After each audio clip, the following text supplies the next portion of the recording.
continuing our discussions on discrimination based approaches to understand neuronal encoding and decoding. We now move on to using the biologically plausible mechanisms of decoding, bringing that whole idea of what the postsynaptic neuron can understand or not understand depending on its properties that we provide it to have. We can quantify discrimination and understand the dependence between the stimulus and response. So here we will combine the two approaches also, that is, we will be using discrimination and also quantifying the dependence, or at least finding a lower bound of the amount of dependence between the stimulus and response, and along with it we will also bring in the idea of the biologically plausible mechanisms of decoding. So if for a bit we leave out the biologically plausible mechanisms of decoding, we can actually apply this technique for any sort of measure of discrimination, even with D prime. Let us say some capital N number of stimuli that we are using, and we present, so let us say stimulus 1, stimulus 2 up to capital N. So there are capital N stimuli.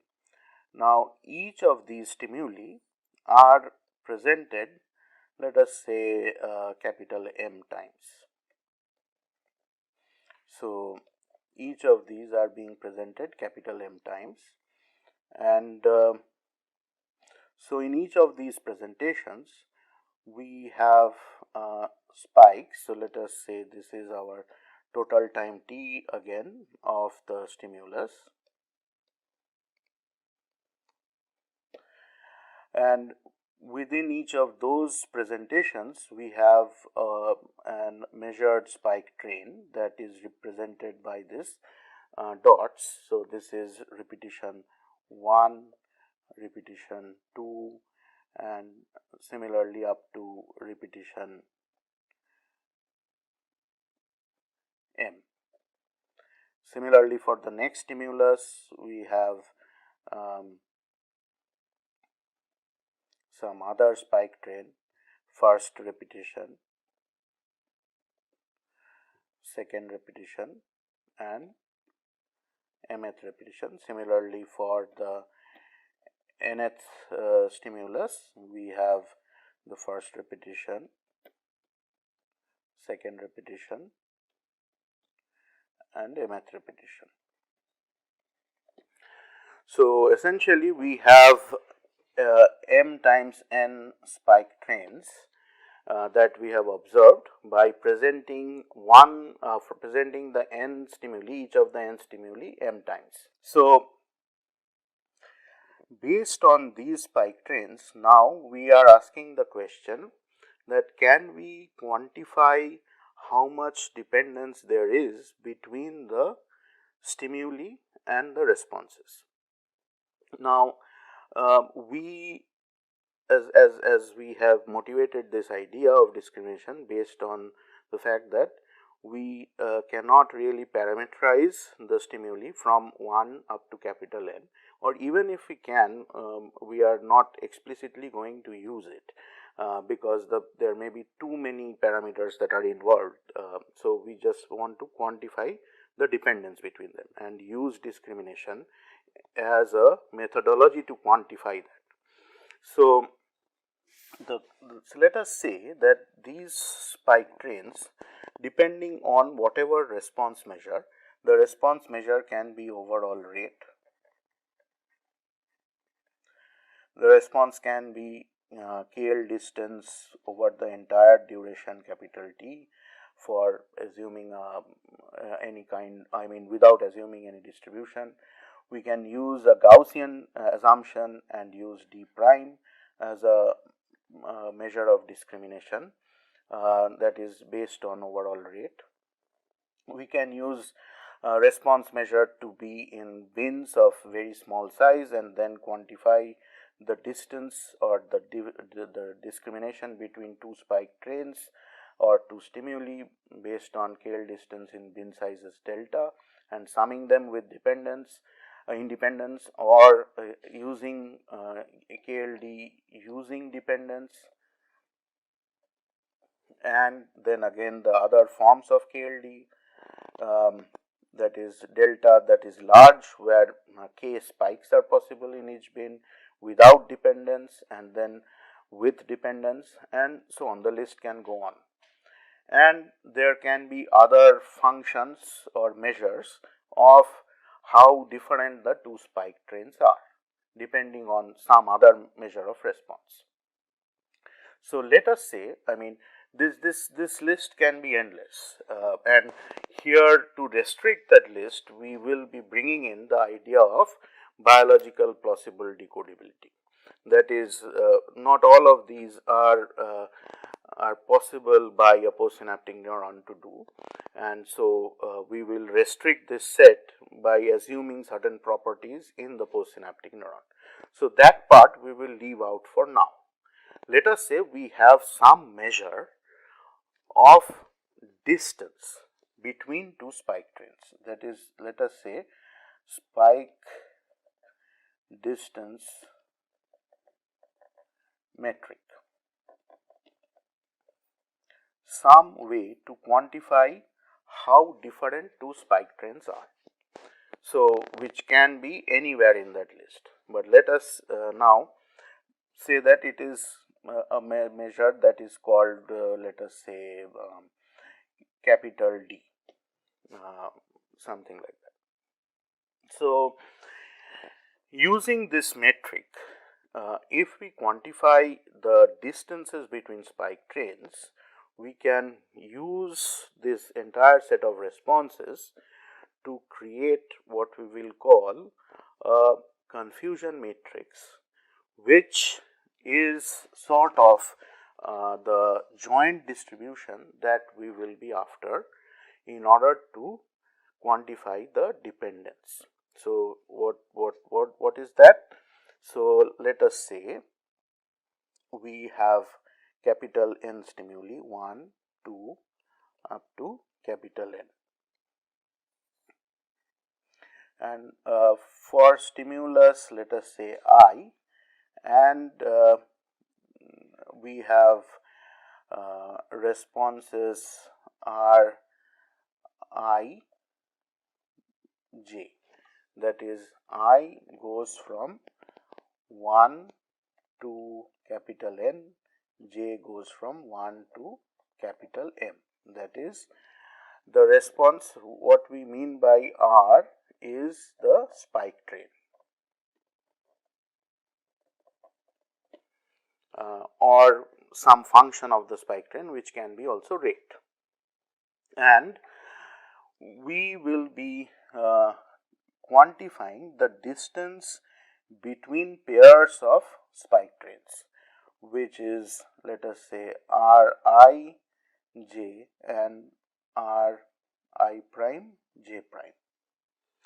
Let us say d of R I j and R I prime j prime is the measure of distance between the response to the jth repetition of the ith stimulus and the j primeth repetition of the I primeth stimulus. That is essentially two rows of this entire data set of spike trains. So, I'm sorry. So,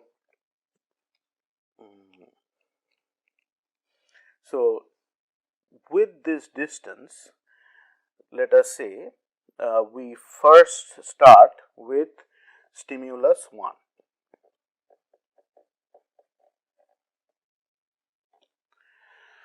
And first we consider within the stimulus 1, that is our I is 1 and I prime is also 1. Now we take j equals 1 and our j prime is 2, then 3, then up to capital M. So what are we doing? We are computing the distances of the first spike train for the first stimulus with the distances from the other spike trains of the same stimulus.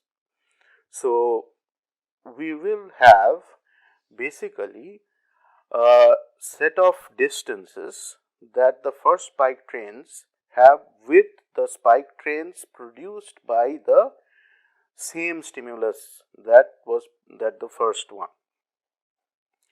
So that means that we can get an average of those distances, and we will say that the spike train 1 of stimulus 1, that is I1 J1, that is R1 J1, has a distance from stimulus 1 which is the average of or mean of the distances of R11 from R1 J prime, where J prime is varying from 2 to capital M. So this is telling us how far apart the first spike train is for the first stimulus from the rest of the spike trains in response to that same stimulus. Now that is some value. Let us say this value is some particular L, 1 from the rest of the same stimulus, L11. Similarly, we will compute that first spike train's distance from second stimulus's spike trains, that is the capital M spike trains produced by the second stimulus, and distance of the first spike train of the first stimulus, the average of those, that is L12. Similarly, L13 and so on up to L1 capital N. So this is for the first spike train. So for stimulus's first repetition, so we need to provide, we need to let ourselves know that it is the first stimulus. So we will put a superscript of 1. So now what we will be asking is that can we say, based on these distances, that the first spike train, that is R11, is it, if we did not know what the stimulus was, can we say which stimulus produced that spike train? Which we will say is that the group to which it is closest, that is, if the first spike train is closest to its own group, that is L11 superscript 1 is the least of all these, then we can say that okay, this spike train is closest to its own group. So we will assume that it is coming from the first stimulus itself. If it is closest to the third, and L1 superscript 1 suffix 11 is larger than L superscript 1 subscript 13, and let us say L superscript 1 13 is the smallest in this set, then we will say that since it is closest to the third stimulus, the first spike train has been produced by the third stimulus. It's as if because I do not know what stimulus produced the spike trains, that is a postsynaptic neuron which is somehow using this measured d of spike train distances or spike train metric. It is trying to, based on the data available to it, it is trying to assign a stimulus from which the spike train it got um, a stimulus to which the spike train it got is being assigned. So, now the same thing will be done for the first stimulus as second spike train to the first group, or first stimulus as rest of the spike trains, similarly to 2 and so on, L2, L1 to capital N, and this will go on till our L1 M1 up to L superscript 1 M N. So, each of the capital M spike trains produced by the stimulus 1 based on these distances is being assigned to one of the capital N stimuli. So, here that means it is providing us an estimate of the stimulus.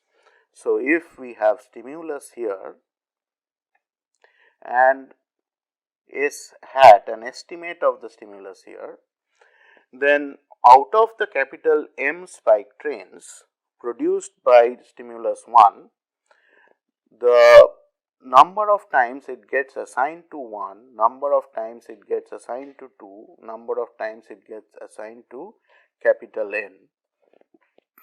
This square matrix can be created, at least what we discussed is the first row of the square matrix. So, that means we can say with what probability spike trains from produced by stimulus 1 is decoded as 1 or 2 or capital N. That is the number of times we assign 1 or 2 or capital N divided by capital M, which is the number of spike trains that we have, that is the probability. So, essentially what we have is a joint, or right now a conditional distribution. If we assume that each of the stimuli are equally likely, that is the probability of 1 by n of each of the stimuli, then we can write a joint distribution from the conditional distribution by multiplying by 1 by capital N, and so we will have the joint as S equal to 1, S hat equal to 1, P S equal to 2 and S hat equal to 2, P S equal to 1, S hat equal to 2 and P S equal to 1, S hat equal to N. The same thing applied to the second stimulus, P S equal to 2, S hat equal to 1, P S equal to 2, S hat equal to 2, P S equal to 2, S hat equal to N. And similarly here we have P S equal to N, S hat is 1, P S equal to 2, S hat equals P S equal to N, S hat equals 2 and up to P S equals to N, S hat equals to N. So, now think about it. Let us say in each and every spike train, based on these distances, we assign it to the correct stimulus. That is, for all the capital M spike trains for the ith stimulus, we find that all the spike trains are closest to its own set of spike trains, and the distances from the other spike trains is always larger.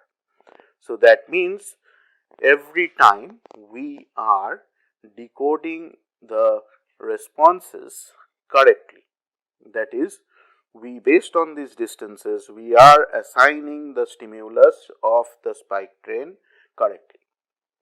So that means all the values are going to be along the diagonal here, where this is also in the diagonal, because the rest of them are 0. None of the times are we incorrect.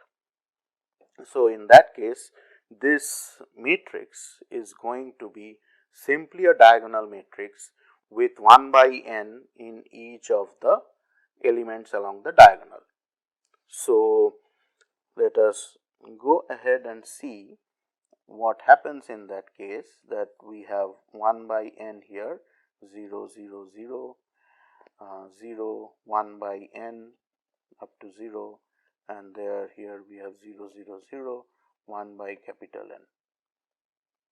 So we have S here, S hat here, 1 2 capital N, 1 2 capital N. So we have perfect decoding.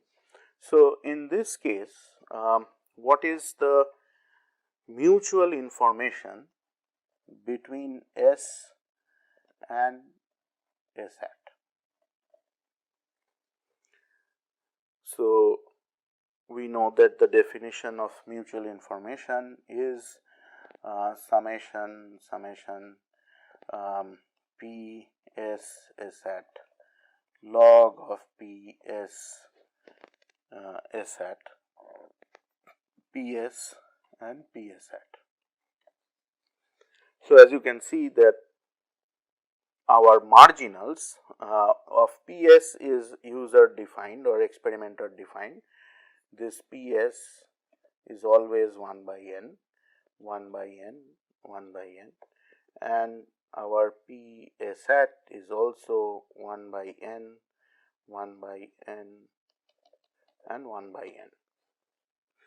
So in this summation we will for each pair here we will have only one value that is non-zero, and that is when only S and S hat take on the same values. So we will essentially have capital N equal values. So capital N times P S hat S hat is 1 by n, log of P S S hat in that case is 1 by n divided by 1 by capital N into 1 by capital N.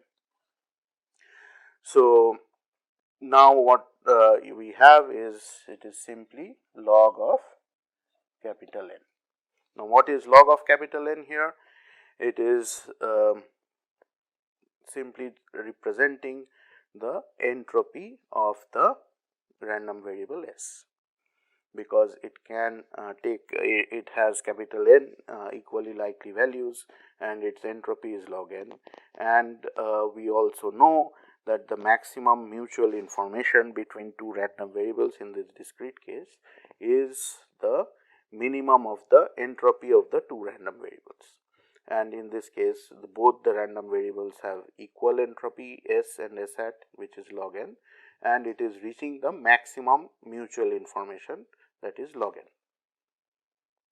and that is what is expected if we have complete understanding of the dependence, that is the maximum dependence.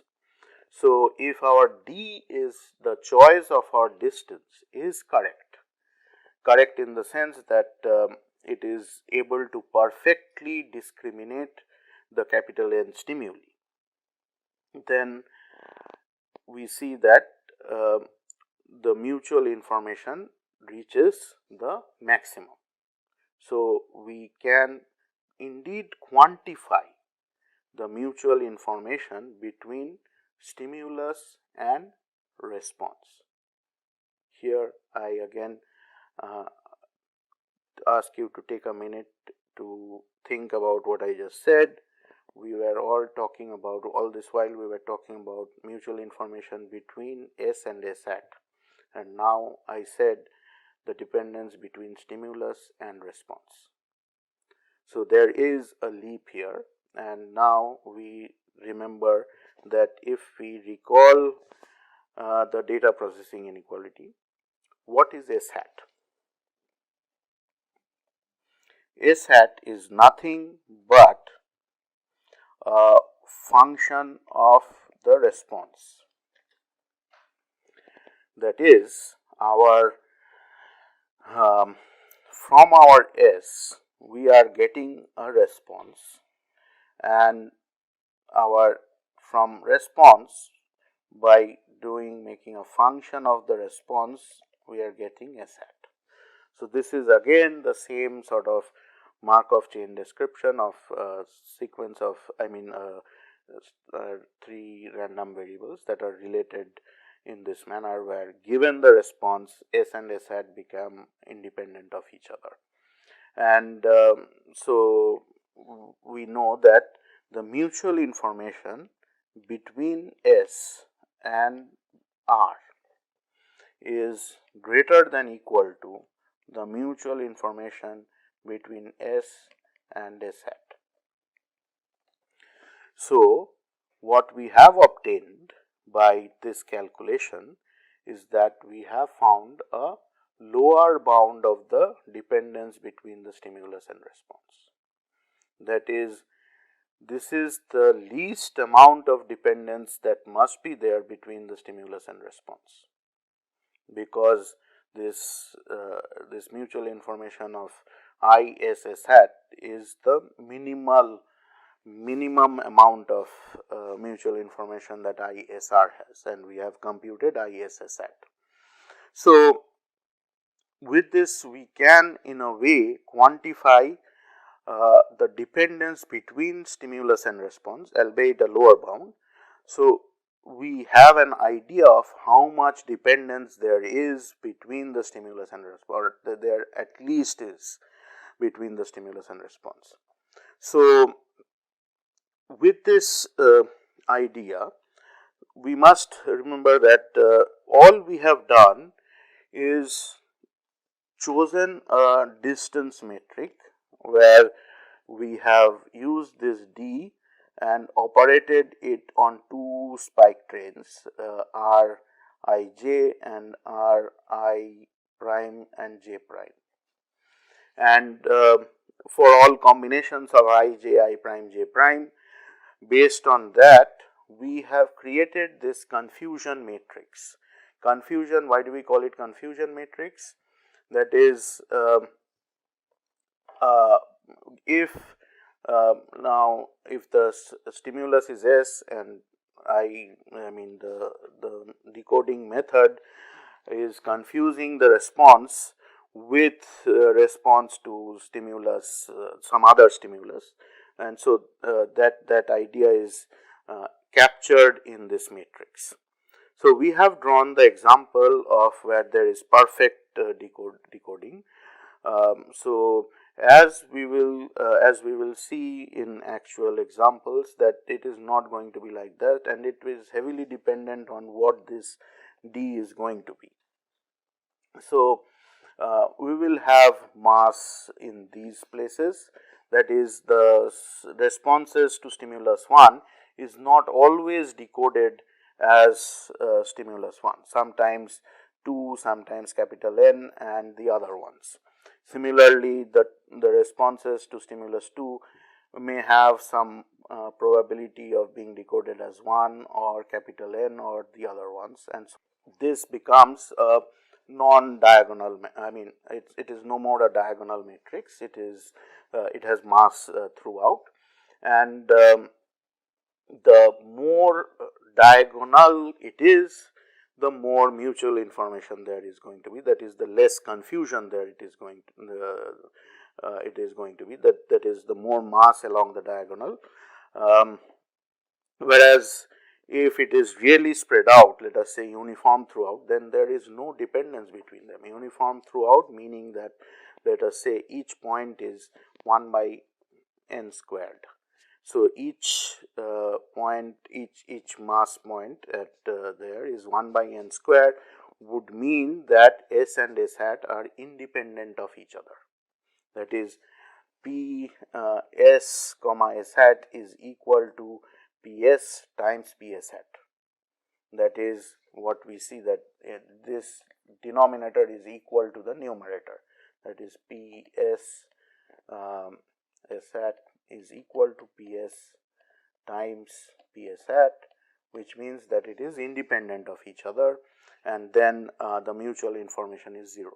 So that means if I take capital M spike trains, I equally assign it to 1, 2 or capital and up to capital N. All of them are equally assigned, and so in that way, that is, there is no information available about the stimulus in the responses, and so we would not be able to discriminate any of the two stimuli, any pair of the S's. And so in that case, the mutual information as expected is supposed to be 0. So we go from the whole range when the mass is equally distributed as product of the marginals in this confusion matrix, to it being completely diagonal. We go through the whole range of 0 mutual information to the maximum mutual information possible, and obviously in the real scenarios we will be somewhere in between in different cases. So with this idea of this confusion matrix and treating this confusion matrix as a joint distribution, as we know that to compute mutual information we only require the joint distribution of two random variables. So this confusion matrix serves as the joint distribution between S and S hat, and with this idea that from S hat is simply a function of the response R, albeit I mean it is a very complicated function of the responses, it's still a function of the response, and that is the beauty of mutual information, that it captures any kind of dependence. We cannot even imagine to, I mean start to imagine how to model in this kind of a scenario, to go from stimuli 1 to capital N to estimates of the stimuli 1 to capital N in a parametric way or in some other way. It's going to be extremely difficult. So here with this idea we will stop here, and in the next lecture we will bring in the idea of defining the D that is biologically plausible, that is a metric distance between spike trains that a neuron can use, that is the postsynaptic neuron that has to discriminate between two spike trains. If that can be defined in a particular way, then this whole mutual information calculation can be ascribed to the postsynaptic neuron playing a role in here. That is, we will be quantifying the dependence given a certain type of postsynaptic neuron. That is, that was missing so far. We had said that with any D we can do this. Next step would be to use biologically plausible Ds or biologically plausible metrics of spike trains differences or distances that real neurons may be able to compute, or based on large statistical data set, large sets of data, a neuron may learn to use such ways to discriminate, or we may be imposing certain cases on the neuron, certain properties on the neuron based on which it may be able to discriminate them. Because it won't be always possible to know what the postsynaptic neuron is, or in fact mostly we won't be able to know what the postsynaptic neuron is. So we will look at a possible range of postsynaptic neurons and then compute the mutual information based on this discrimination. Thank you.